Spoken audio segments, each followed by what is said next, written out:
அப்படியே உள்ளவே கொஞ்சம் நேரம் வச்சுக்கலாமா இல்லை அப்படின்றாங்க கேட்ட டாக்டர். கேள்வி சார் தான். எப்படின்னா குழந்தை வேணும் அப்படின்ற இது வரும்போது சில முறைகள் இருக்குது. அந்த முறைகளை ஃபாலோ பண்ணும்போது அதில் கொஞ்சம் கவனம் செலுத்திக்கணும். ஓகே சில முறைகளில் ரெண்டு பேருமே கரெக்டாக இருக்காங்க, ஓகே லேட் ஆகுது, தாமதமாகுது, நாள் போயிட்டே இருக்குன்னா சில முறைகளால் ஒரு சில மாற்றங்கள் பண்ணிக்க முடியும். அதான்.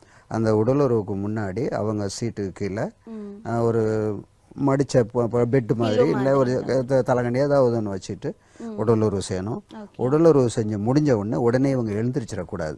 ஓஹோ ஆமாம், கொஞ்ச நேரம் அவங்க படுத்துக்கணும் குறைஞ்சபட்சம் ஒரு 5-10 நிமிஷமாவது அதே பொசிஷனில் இருக்கணும். அவங்களுக்கு வெயிட் கொடுக்கக்கூடாது, லேடிஸ்க்கு வெயிட் கொடுக்கக்கூடாது. ஓகே இருந்துட்டு அதுக்கு பிறகு மெதுவாக இவங்க எழுந்திரிக்கணும். எழுந்திரிக்கும் போதும் இவங்க எழுந்திரிச்ச பிறகு அந்த பெண்ணை என்ன செய்யணும்னா எக்ஸ் வடிவத்தில் காலை பின்னிக்கிட்டு கொஞ்ச நேரம் அவங்களும் உடனே இது பண்ணிட்டு படுத்துக்கணும். சில நேரத்தில் அப்படி ஒரு கணிச்சு கூட பெண்கள் படுத்து கிடக்கலாம், தப்பு கிடையாது. உடனே எழுந்திரிச்சிடக்கூடாது.